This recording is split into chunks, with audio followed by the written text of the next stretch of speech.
précisément Attends, de puisque cela. tu as parlé Oui. un instant du libéralisme. Oui, Et tu considères en quelque sorte que le libéralisme a toujours été en vigueur pendant toute cette période, même pendant la période où on dit qu'il y avait l'État-providence, le keynésianisme et tout ça, tu penses que malgré tout c'était toujours ça c'est le l'idéologie. libéralisme. Hein. Le libéralisme. Il ne faut pas confondre la mythologie du libéralisme avec la réalité du libéralisme. Le libéralisme n'est ni le laisser-faire, sont parfois pour le laisser-faire, parfois contre, ni le constitutionnalisme. Le libéralisme, c'est le réformisme, c'est la promesse que peu à peu, rationnellement, avec l'aide des spécialistes et des gens éduqués, on va améliorer le monde. Et c'est finalement une idéologie très pro-étatique, parce que l'État devient l'instrument d'un libéralisme éclairé et intelligent. Le keynésianisme, c'est simplement une forme de libéralisme adaptée à un certain moment. D'accord. Alors, je te rappelle, tout à fait d'accord, que Keynes disait, moi je suis le plus grand libéral. Oui, Toutes absolument. les réformes que je propose, disait Keynes, c'est pour sauver le libéralisme. Je suis libéral. Oui. Tout à fait d'accord avec toi. Mais la question alors serait la suivante. Qu'est-ce que c'est ce fruit qui s'appelle néolibéralisme Oui. par rapport au libéralisme d'aujourd'hui? Bon. Pourquoi ce néolibéralisme se révolte contre Oui. ce qui existait avant, s'ils sont tous les deux de la même famille? C'est pas comme ça qu'il faut analyser l'affaire. D'abord, il y avait la désillusion avec le réformisme, hein, qui fait que les gens commencent à être pessimistes, et le moment qu'ils deviennent pessimistes, ils deviennent craintifs, et le moment qu'ils deviennent craintifs, ils ne sont pas prêts à attendre tranquillement. Donc, ils commencent à faire toutes sortes de choses que nous appelons le désordre. Hein? Alors, le néolibéralisme, c'est deux choses. D'un côté, c'est une sorte de, comment dirais-je, je vais gagner mon argent quand je peux, même si le bateau tombe. Alors il y a cet élément. L'individualisme. Oui, bon. Et d'autre côté, c'est une sorte de poudre aux yeux. Alors voilà, le problème que vous agite, c'était l'État. Maintenant, on vous offre le marché comme magie. Le marché comme magie ne calme pas les gens que quelques jours. Hein. On le voit clairement dans tout le monde ex-communiste qui remettent au pouvoir les communistes parce que le marché sert. Le marché sauvage, comme on savait depuis toujours, sert bien à une toute petite minorité, mais la plupart des gens sont vraiment mis hors jeu à ce moment-là. Oui. Et c'est pas réconfortant. On ne peut pas maintenir le calme politique, plus que quelques années avec une telle idéologie, et on fait la retraite déjà. On le voit un peu partout. Je pense, à mon avis, si on regarde d'ici un siècle, on regarde vers le passé actuel, cet épisode de néolibéralisme, ça serait quelque chose de très passager. Très passager. Non. Je pense l'élément le plus important, c'est que l'effondrement de la mythologie libérale dans le sens du réformisme réconfortante, qui laisse les classes dangereuses agir dangereusement. Tout le but du libéralisme, c'était de faire entrer dans les rangs les classes dangereuses, à les faire adoucir. Est-ce que l'effondrement du communisme peut-il constituer un obstacle au développement des luttes des classes laborieuses? Parce que tant que le communisme existait, peut-être il constituait un modèle et une référence. Oui, mais modèle qui ne marchait pas, et tout au contraire, c'était une sorte d'albatros En tout cas, je pense pour la gauche mondiale, si c'est comme ça que tu poses la question, ça c'est du pain béni. Enfin, ouais, évidemment, dans l'immédiat, pour tel ou tel régime dans le tiers-monde, bon, ça peut, mais c'était faux l'aide de l'Union soviétique, parce que ça rentrait dans un jeu très contrôlé. Un accord entre les États-Unis et l'Union soviétique, on faisait beaucoup de bruit, mais on ne faisait rien de réel. Hein? Donc, effectivement, l'aide de l'Union soviétique à tel ou tel État était aussi un contrainte, un frein, une limitation à ce qu'il pouvait faire. Bon, je ne veux pas rentrer dans l'affaire Saddam Hussein, mais j'ai toujours prôné la thèse que Saddam Hussein a pu faire ce qu'il pouvait faire précisément parce qu'il n'y avait pas l'Union soviétique à le contraindre de ne pas le faire. Bon ou mauvais, ça c'est autre chose, mais il était libéré de ces contraintes. Oui, oui. Parlons du désordre aujourd'hui. Oui. De cette, peut-être tu utilises aussi la notion de chaos, le retour du chaos, le désordre dans le système mondial et de la crise de l'hégémonie de ce système. Oui, bon, ça va avec. Évidemment, les hégémonies se succèdent dans l'histoire de l'économie mondiale. Créer une hégémonie, c'est difficile. S'effondrer, c'est plus facile qu'on ne le pense, mais quitte à en créer une autre hégémonie. Bon, l'hégémonie américaine a été très forte, très vigoureuse et très pacifique finalement. Un des éléments clés pour maintenir l'hégémonie, c'était pas seulement leurs avantages économiques qu'ils ont perdus depuis 20 ans vis-à-vis de l'Europe occidentale et du Japon, c'est clair, mais aussi l'idéologie, c'est-à-dire l'anticommunisme. C'était un ciment du système. Moi, je pense qu'il faut penser aux relations États-Unis-Union soviétique comme une sorte de bande de caoutchouc en tension. Et tous les deux tiraient des deux côtés. Alors, on disait que ça pourrait briser. Oui, c'est pas vrai. Ça maintenait les deux. Le moment qu'on lâche de l'un côté, on lâche de l'autre côté. On ne peut pas maintenir le système. Alors, c'était catastrophique politiquement pour les États-Unis, pour son pouvoir dans le système monde, la chute de l'Union soviétique. À vrai dire, je mettrai au compte du déclin des États-Unis la possibilité de l'effondrement de l'Union soviétique. Oui, on va revenir sur cette question. Mais lorsque nous parlons de système mondial, ordre et hégémonie, on peut parler aussi de stabilité hégémonique, la notion de Kindleberger. Okay. Alors, cette stabilité hégémonique, la puissance hégémonique s'est construite par en bas en remontant vers le haut et pas par en haut. C'est-à-dire, l'hégémonie correspond à un besoin, donne des satisfactions à certains problèmes des pays qui sont dominés ou des situations. Donc ce n'est pas qu'il y a un pays qui s'impose contre l'histoire, contre la volonté, mais il s'impose parce qu'il donne certaines solutions. Il donne certaines solutions et il a deux éléments clés pour pouvoir l'imposer, parce qu'il l'impose quand même. Il impose, il y a une ambiance accueillante pour l'imposition, mais il l'impose. Il l'impose d'abord parce qu'il a un pouvoir économique absolument énorme vis-à-vis des autres, ce qui était vrai pour les États-Unis en 1945, et parce qu'il a la volonté politique.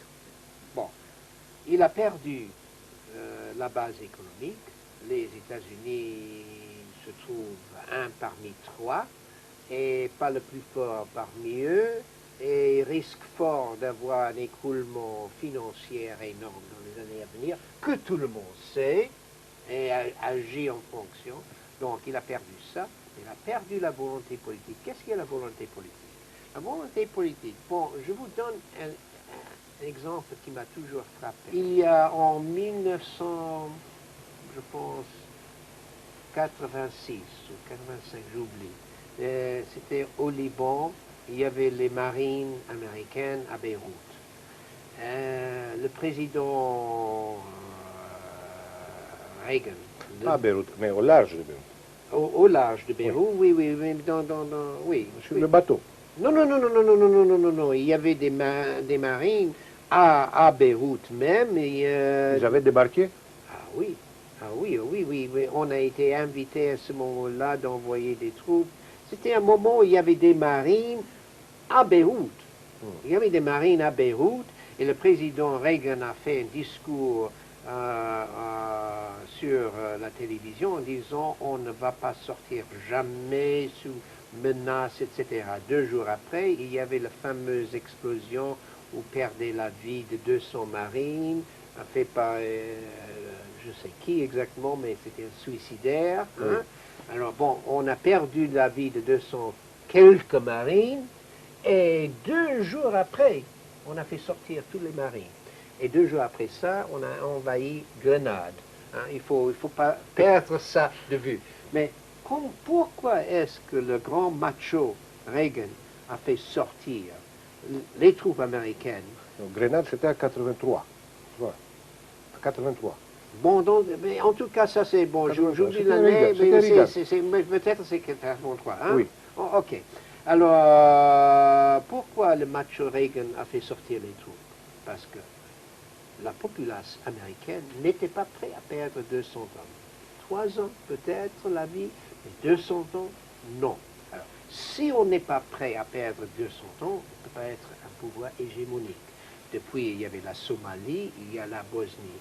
Ni les États-Unis, ni la France, ni la Grande-Bretagne, ni l'Allemagne, personne n'est prêt à perdre 200 vies en Bosnie. Si on n'est pas prêt à perdre 200 vies, on n'a pas le pouvoir, malgré toute l'infrastructure militaire, d'imposer l'ordre. Hein? Alors ça dépend de l'attitude des populations. Hein? C'est un élément absolument clé. Qu'est-ce qui a permis les États-Unis à perdre 200 vies et beaucoup davantage au Vietnam? C'était la guerre froide, l'anticommunisme, tout ça, la grande croisade pour la liberté, tout ça a créé une certaine ambiance aux États-Unis qui a permis le gouvernement d'agir d'une certaine façon. Ça n'existe plus, ça n'existe plus. Et c'est la raison pour laquelle tout le monde sait, un tout petit, rien du tout sur le plan militaire, chef de bande somalais peut faire sortir les Nations Unies parce que, etc. Alors à ce moment-là, ça c'est le désordre. Ça c'est le désordre parce qu'il n'y a pas un fort. Donc qui tu est veux prêt dire qu'il y a un repli idéologique.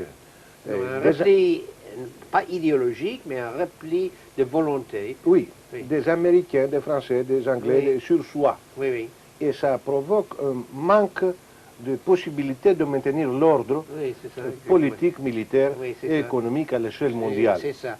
Et à la fois, si on combine ça avec la désillusion de ces populations, que la population de l'Irak ou de la Somalie ne croit plus que d'ici 5, 10, 15, 20, 25 ans, tout irait mieux automatiquement presque. Hein? Oui. Ils sont plus désespérés à ce moment-là. Ils sont plus désespérés avec moins de volonté des grands du monde de les réprimer. Et la montée de l'islamisme fait partie de ce désordre? Évidemment, de 2 façons. Vis-à-vis de l'Occident en général et vis-à-vis des gouvernements laïcs de libération nationale qui ont promis tant et qui n'ont pas réalisé ce qu'ils ont promis.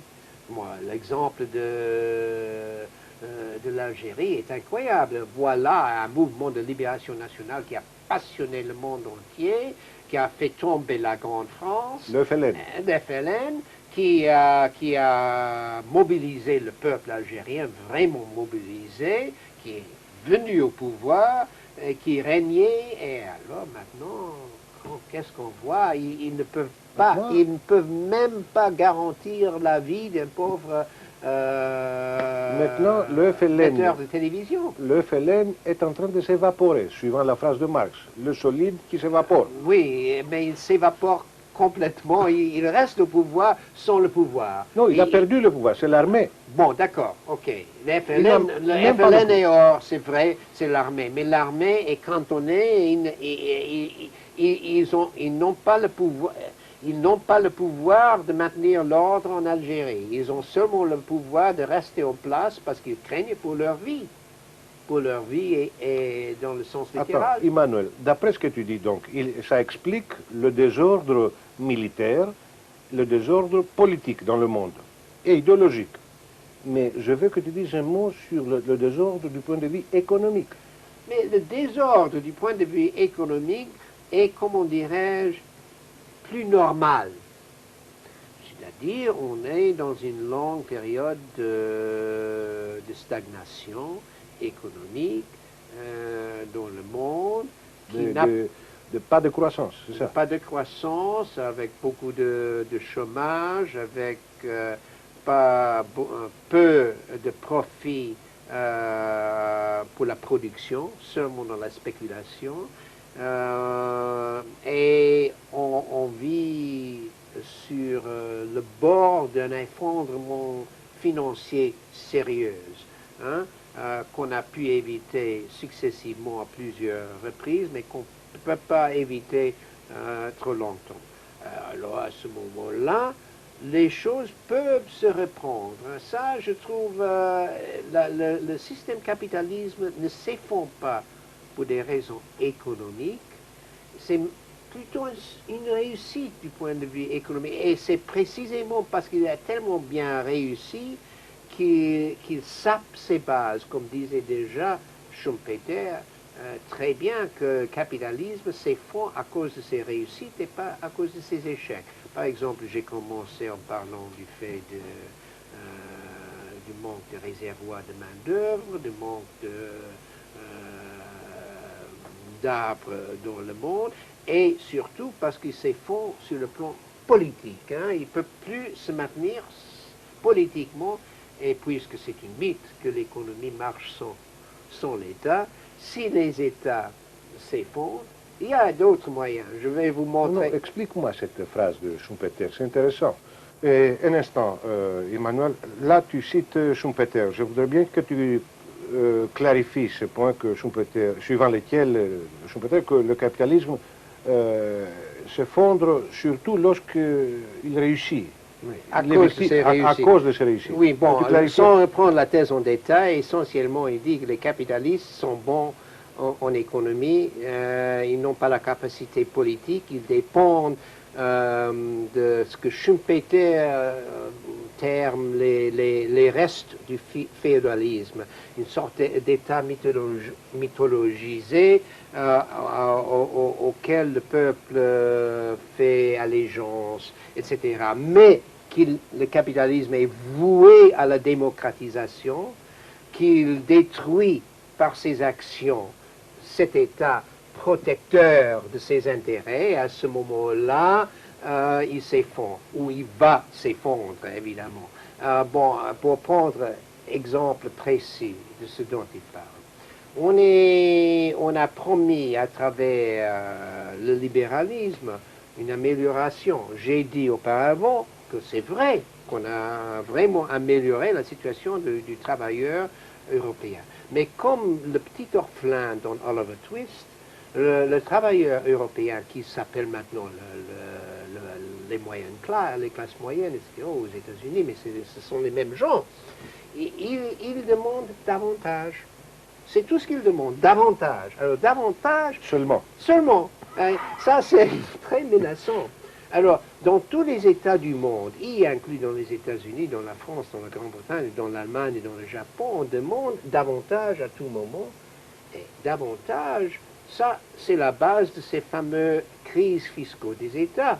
Alors, d'un côté, on demande davantage, de l'autre côté, on les paye par la fiscalité, on demande le rétrécissement de l'État. Bon, ce sont les mêmes gens qui demandent en même temps davantage et le rétrécissement de l'État. Ce qui crée, mais effectivement, davantage, c'est plus important que le rétrécissement. Et donc, on exige des États des choses qu'ils ne peuvent pas faire.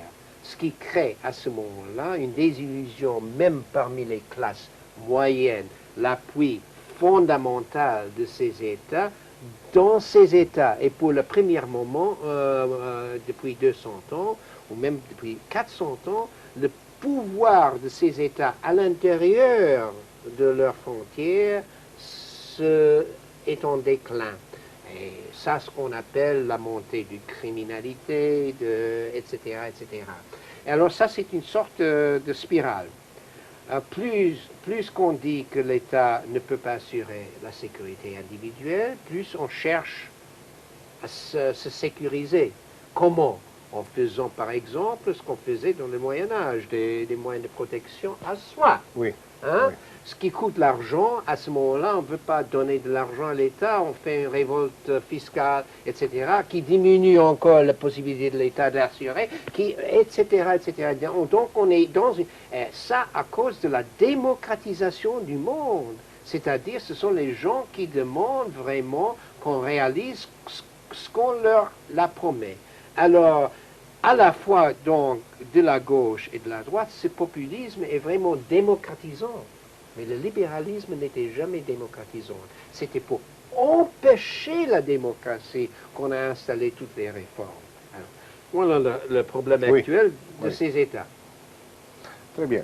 Je voudrais maintenant qu'on clarifie le point sur le système mondial unipolaire, bipolaire, multipolaire.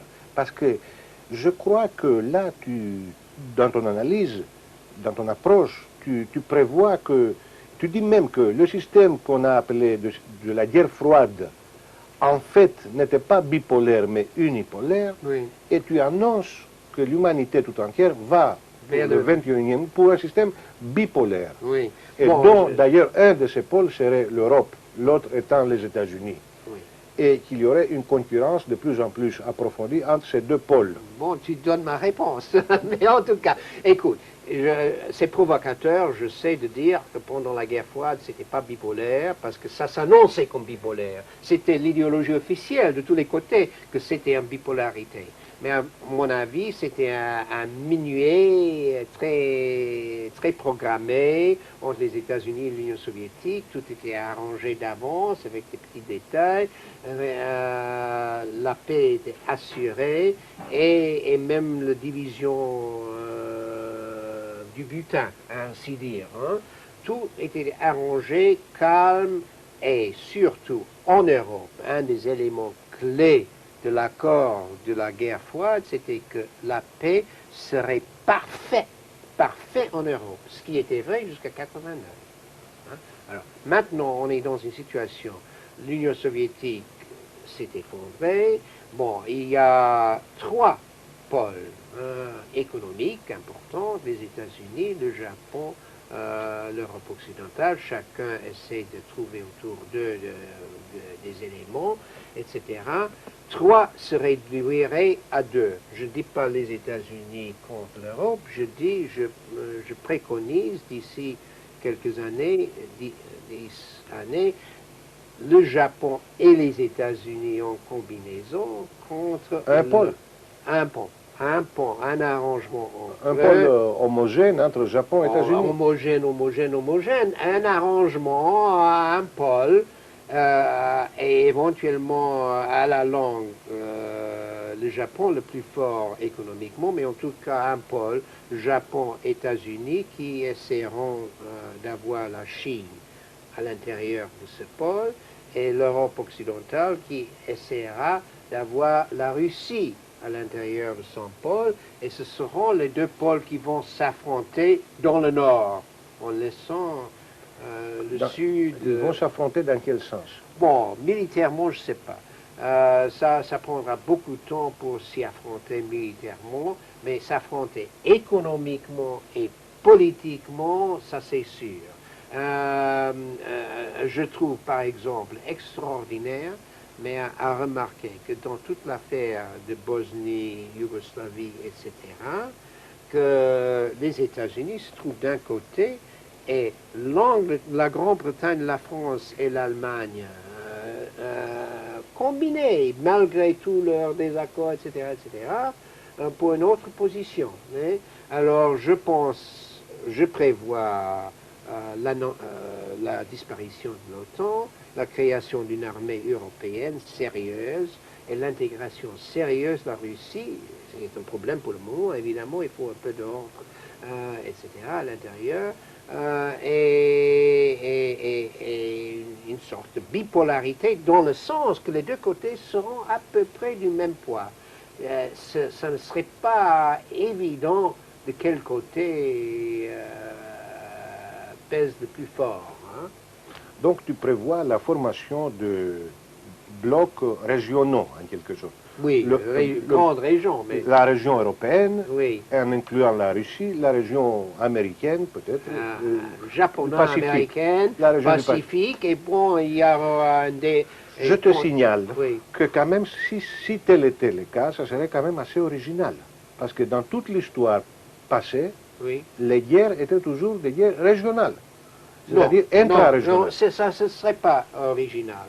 Si ça se passe comme ça, c'est la même chose que le fait que quand la Grande-Bretagne commençait à être en déclin et les États-Unis et l'Allemagne montaient, que finalement on faisait une alliance entre la Grande-Bretagne et les États-Unis contre l'Allemagne, ou quand les Provinces-Unies étaient en déclin et l'Angleterre et la France montaient économiquement, finalement on faisait une alliance à Provinces-Unies, Angleterre, contre la France, et que c'était toujours les pouvoirs maritimes qui gagnaient finalement contre le pouvoir terrestre. Dans ce sens, c'est une répétition d'un cycle qu'on a déjà vu.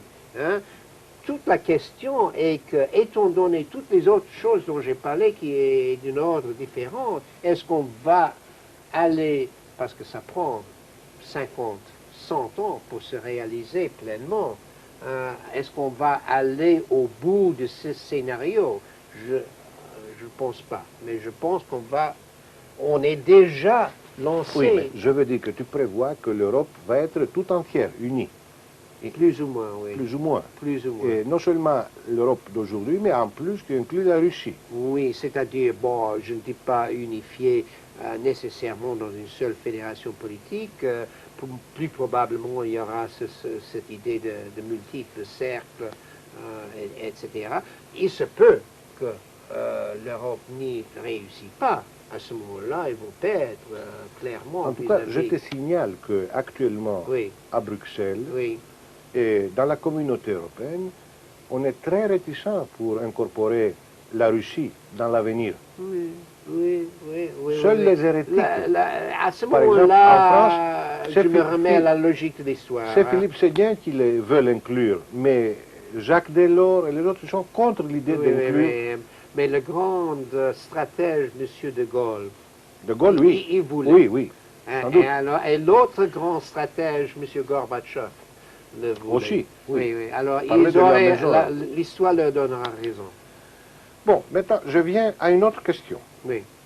Une question qui est d'actualité et qui...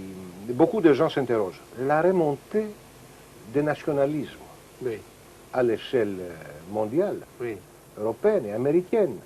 Le nationalisme, l'ethnisme,